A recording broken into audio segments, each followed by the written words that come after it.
All right, welcome back to the show. We have a last-minute substitution here. Not that we would ever put this guy into secondary consideration, but kind enough to join us here as we had a scratch on our guest list today, on our guest roster. And then, Luby, was this a last-second call, Luby? How did this come about? I was Last-second like, call? I wanted to have Perkins on anyways, but we don't have a lot of time. So Yeah. I slot opened up, and I'm like, good. I'm hoping to get Perkins on to talk about all the craziness with the Dolphins.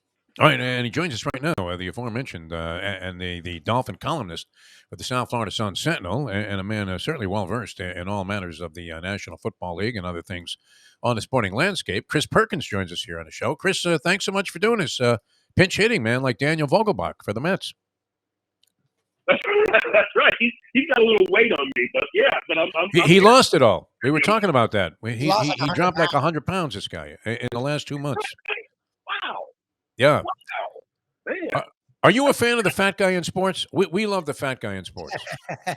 I mean, we mentioned some of our favorites in conjunction with this story, but do you have a favorite fat guy, Chris Perkins? Well, Oliver Miller was a favorite. Miller, yes. And then we can, we can go back to Terry Forster. You remember the pitcher? Forster, that fat tub of goo, yes. The fat tub of goo. Right. Exactly. Forster was enormous, Nate man. Newton, of course. Yeah. Right. He was, yeah. And Nate Newton with the Dallas Cowboys back in the day. He was like 340 when he first reported to camp, and that was like back in those days. That was, oh my gosh, this guy is huge. But everybody loves the fat guy in sports. Roberto Duran, Ricky Hatton between fights. Roberto Duran. I mean, we're unrecognizable. I mean, it was fantastic. And of course, I know you're a big boxing fan, but who could forget those rolls of fat on Buster Mathis Sr. When he stepped into the ring, even with Olympic glory, in his background.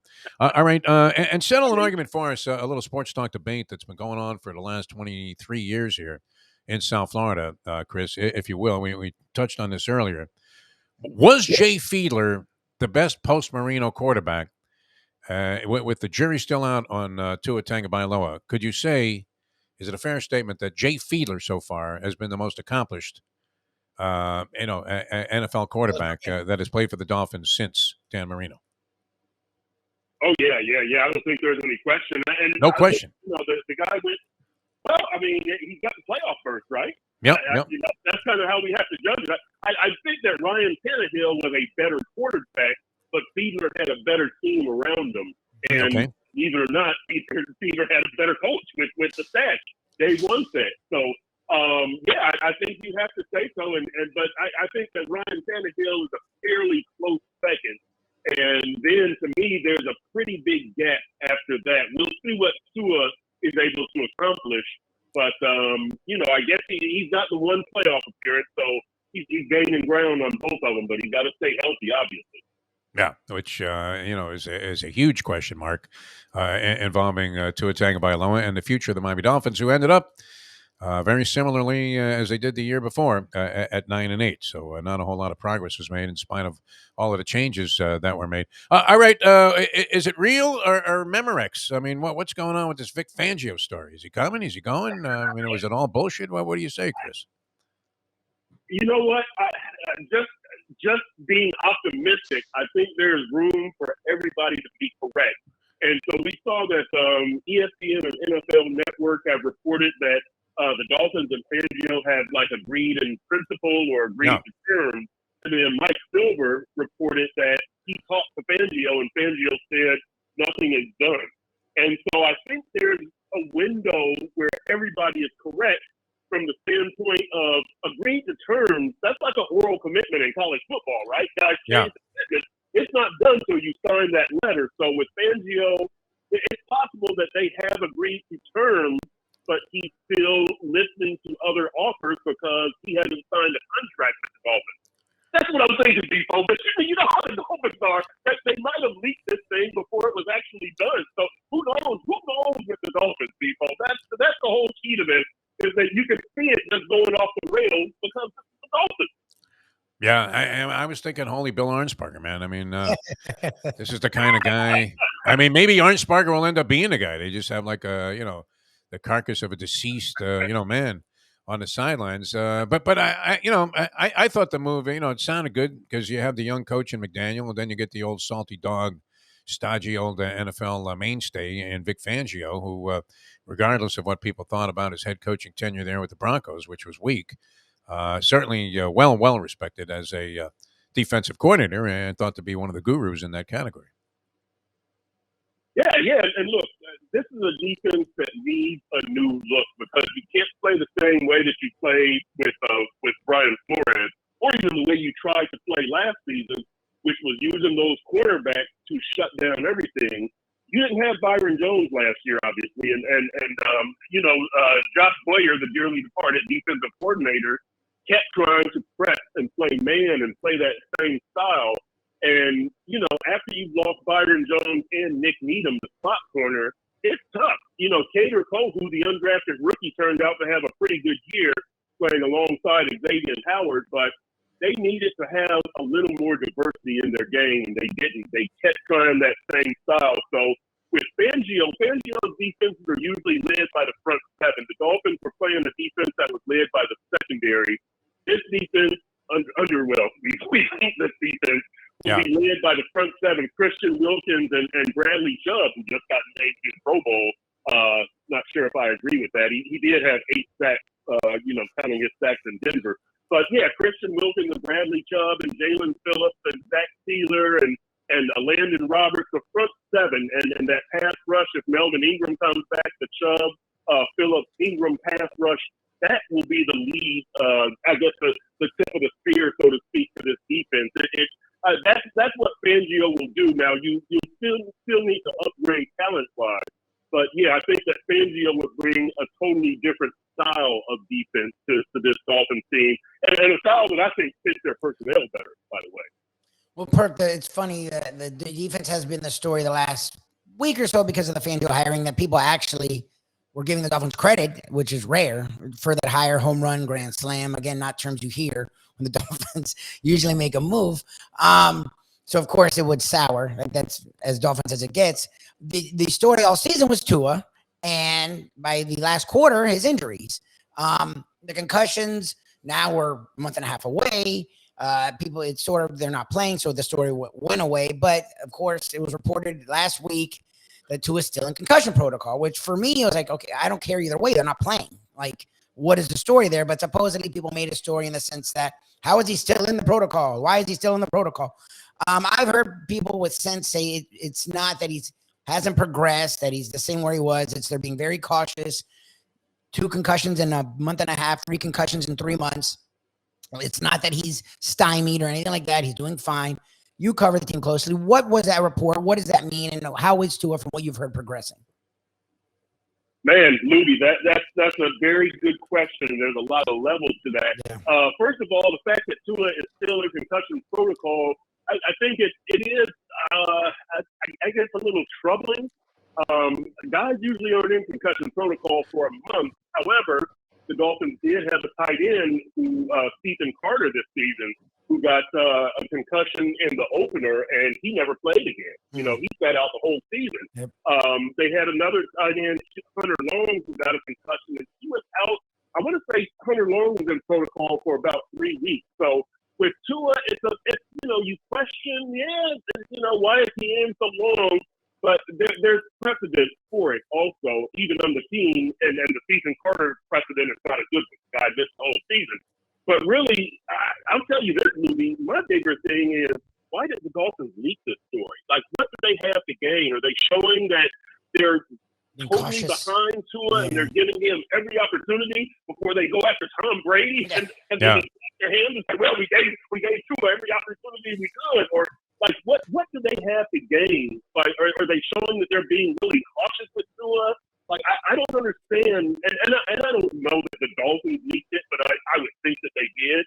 I just don't know what's their angle in leaking that. That's something I can't figure out. Usually, if it's an agent or the team, or, if there's some news about, just say Byron Jones or whatever, you could kind of figure out what the news is, which side it came from, and why. This Tua thing, him still being in concussion protocol, I believe the report. I'm wondering the why. Why is this?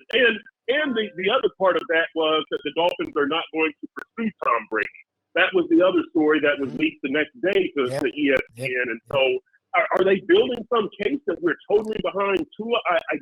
I wonder about the why, not the actual reporting, but what does somebody have to gain by leaking these two pieces of information to is still in protocol, and the Dolphins don't intend to pursue Tom Brady?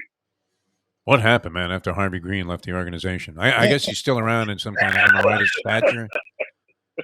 But they might have the worst PR, of any team, including going back to that Tim Tebow celebration there with the Denver Broncos many years ago when Tony Sperano went Red Sea defense in the fourth quarter and allowed Tebow to continue his pro career. Otherwise, I think he was going to be cut right after the fourth quarter of that ball game. Are you aware, Chris Perkins, that Rihanna will be the halftime entertainment at the Super Bowl? I am, and only because I read it yesterday.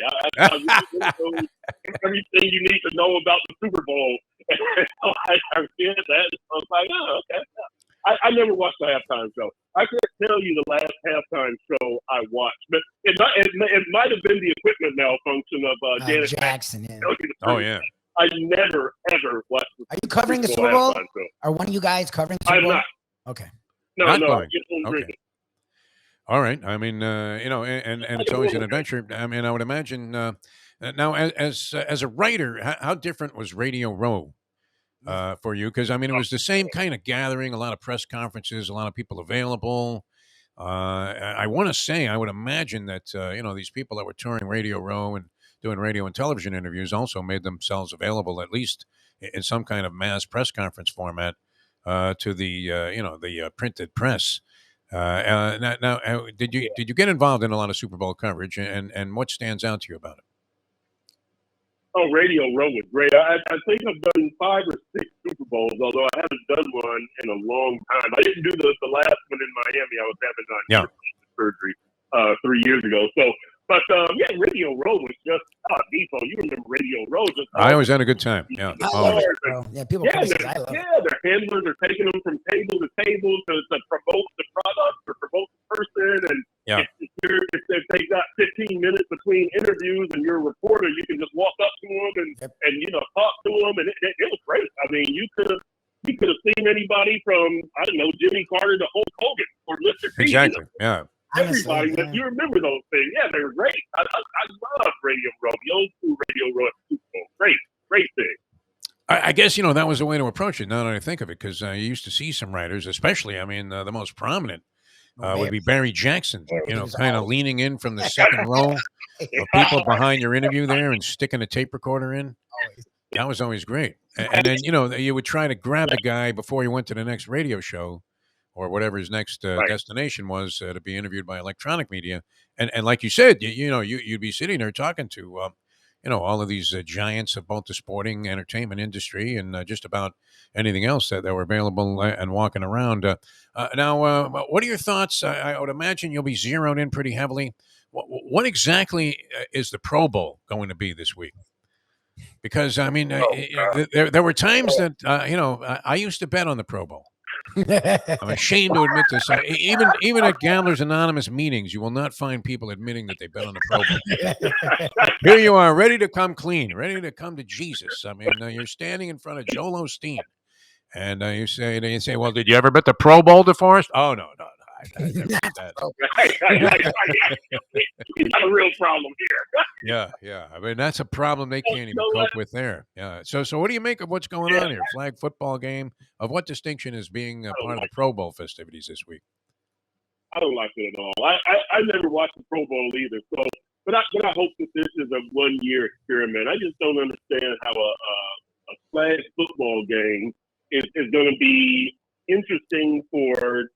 Like, if you're a lineman, like, what are you thinking? Like, okay, this is a free trip to Vegas, but I'm wasting my time out here in this game. Just give me a skills competition and let me go home, or let me spend time with my family, or, let me put $80 on Black 13 or whatever. So I think the skills competition. Is that your number, by the way? Because that's my number also, 13 Black. Is that what you play on the roulette wheel? No, I actually just made that up. You know what? I'll tell you a real degenerate story. I'm a 0-0-0 guy. Wow. See, I'm not. So you got no chance of winning. when it hit, you're really happy, but you just feel like everybody's looking at you like you're an asshole because everybody else is all over all of the other numbers.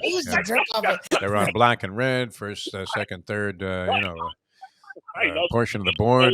0, double 0, the green. Yeah. The green. House advantage. It's you're playing with the house, Chris. Oh, yeah. Right. Exactly. I'm helping them build their next $1 billion home. Yeah. You're paying for the light bulbs. Oh, yeah. Right. Exactly. So what happened? You hit for a big amount of money there? What's that? You hit for a large, substantial amount of cash? No. The last time I was there with my girlfriend, and she hit for. She was playing the video poker at a bar. That's my addiction there. But never play at the bar. Never play at the bar. I don't ever play at the bar, but she hit for like $2,000. Oh, play at the bar, then. Yeah. You'll have another White Russian while you're at it. Yeah, for sure. Exactly. But that is one of my rules for Vegas. I don't play at the bar. I don't play that video poker, and sometimes they have you can play 8 different games. You can play blackjack 21 and all that kind of Keno. Yeah, I don't do that, but she made it work. Yeah, they have variations of Keno that nobody can understand, except if you know anything about odds and probability and what the payoff should be. When you look at the payoff key, on those games, it's nothing close to what you should be getting in already an impossible-to-win situation. So, but at the bar, I mean, you go there figuring, hey, I'm going to stick my card in the machine there. I'm going to put a 20 in and nurse that, to get a free drink. Drink for free. So now, you get your free drink, you throw the bartender a $5, and, so you've already paid $5 for a beer that you probably could have bought in the store for $3. And then you blow through $60 while you're sitting there at the bar. Exactly. And that's between wasting $300 to $500 at your next table. So that's nice. It's an ingenious place, isn't it? It's a rough go. All right. What do you make? What are they trying to do here, though? And with dodgeball, long driving competition, and now is that this week? I mean, are they doing that the week before in Las Vegas as a prelude to the Super Bowl? Yeah. This is the whole no contact, because how players were dropping out of the Pro Bowl at a record rate. I don't blame them. Who would want to play him? Yeah. Yeah, I mean, right. You had 8 quarterbacks walking around the next year going, I'll make Pro Bowl. Give me more money. Let's renegotiate my contract. 6 guys dropped out. Who was the guy who was a running back, I believe, with the Patriots, and he tore up his knee playing frisbee football. Yeah, Robert Edwards got hurt. Robert Edwards, right? But it was on the beach, so I guess that was what they would say. But yes, it was a flag football, and the end he was never the same ever. He was a beast. Flag football for the old timers would be good. If you're filming a commercial for some hair growth product, with Brett Favre. Didn't baseball try a softball game at the old timers once, or am I imagining that? They always do. Yeah, is that a bad dream of mine? No, they do that. Could be. I don't know, but no, there was never really, like you said, a ton of interest in the actual game itself. And to see the way it was played, it was probably. Yeah. I mean, of all the All-Star games, I mean, the NBA All-Star Game's a disaster. I don't even know if they play an All-Star game in hockey anymore. I think they do the same sort of thing that they're doing here. Is this week? Yeah. That'll be it. So, all right, and that's a prelude to the Super Bowl. Now, the stories, what storylines? Obviously, Mahomes' ankle. Did you cover that Super Bowl with Dwight Freeney, where they only build up to the Super Bowl was whether he was going to play down here, Chicago, Indianapolis? Yeah. Oh, you might. And everybody was. I mean, that's all. Every question was, "How's Dwight Freeney? Is he going to play? Is he going to play?" So that would be story number one. The Jalen Hurts thing. I don't know. Is he hurt worse? Is he in worse shape actually than Mahomes is with the bad shoulder? Because he didn't do much in this last game to make you think that wow, he's 100%. What do you think about the matchup first of all? And what is your thought? On the outcome of the game. I love this matchup, and one reason that I love it is because I'm a guy who thinks that the quarterback position is overstated in the NFL. It's not overrated; it's overstated. Okay. And so, what I liked about San Francisco was that they were winning, whether it was Trey Lance, Jimmy G, or Brock Purdy. Now they didn't win the 4 top there, but and then we see Philadelphia, and they're able to win by running the ball to a large extent. And so these are teams where you don't have that Patrick Mahomes, Tom Brady back there at quarterback, but you're still capable of progressing into the playoffs and possibly winning a Super Bowl. And, look, a couple of the Super Bowl champs that I like from the last few years, I might have said this to you guys before, the 2015 Denver Broncos, the no-fly zone defense. We remember that well, yeah. Peyton Manning had some injury problems. He missed like 7 games. Brock Osweiler was useless. Started. He was in a wheelchair coming off the bus. He needed assistance. That team won the Super Bowl with 19 touchdown passes and 23 interceptions. And then you go to the Philadelphia Eagles of 2017, where Carson Wentz starts off and he's got 33 touchdowns and 7 interceptions. Looks like he's going to win the MVP. He gets injured after 13 games, and Nick Foles comes in. Yeah. Nick Foles is not a good quarterback, but they still won the Super Bowl. So the team wasn't built around a single quarterback. They were able to keep winning despite some shaky quarterback play. And, Philadelphia, Jalen Hurts has not had shaky quarterback play, but he's not Patrick Mahomes, Tom Brady. This is a team, Philadelphia, right? They have the run game. They have the defense. They can throw the ball. So that's what I like about this Super Bowl matchup is that, you've got the superstar quarterback in Patrick Mahomes. On the one hand, I would like to see him win because then we can keep that, is he the next Tom Brady discussion going? He's got a couple of Super Bowls. He's 27 years old. Could he catch Brady? But on the other hand, I would like to see Philly win because, that then to me, if you have a team to win in 2015, 2017, and 2022 that didn't have that franchise quarterback back there or that guy performing like a franchise quarterback, to me, that opens up possibilities to how you want to build your team going forward. That, okay, we don't have that franchise guy, but we've seen from the Broncos and the Eagles twice that you can still win a Super Bowl. So, I would like to kind of see that message. And really to that extent, when we're talking about team building and how you want to approach it, I'm down here in New Orleans about to drive to Mobile, Alabama for the Senior Bowl. Oh, yeah? Wow. Have they've got the second round pick and 2 third-round picks. So I'm going to really be looking at, some cornerbacks because, they need another cornerback. I'll be looking at some running backs. I'll be looking at some offensive tackles. I'll be looking at some inside linebackers. So, we'll see how the Dolphins, if Philly wins and that becomes the case of, okay, maybe it's not necessary to have that franchise quarterback. We'll see if that influences the Dolphins and how they build their team. And, maybe Vic Fangio believes it. maybe he'll buy into that case. Who knows? But, did you say you're in New Orleans? He's in New Orleans, yes. He's in New Orleans. I was in New Orleans late last night. Yeah. Okay, so you didn't get out to Bourbon Street or any of the fine, Mardi Gras wedding. places to eat? Next 2 weeks. Last night? Are you sticking around? Oh, you're driving right out of there today to go to Mobile? My God. Yeah. It's about a 2-hour drive. It's not bad at all. An hour and a half. I did go down to Bourbon Street last night. Okay. So I went down. I got in here at about 10. No, about 10:30, and then went down there and wandered around.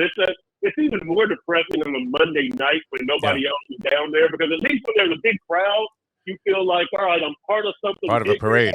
Monday night, Monday night you just feel like a degenerate alcoholic. Yeah. Somebody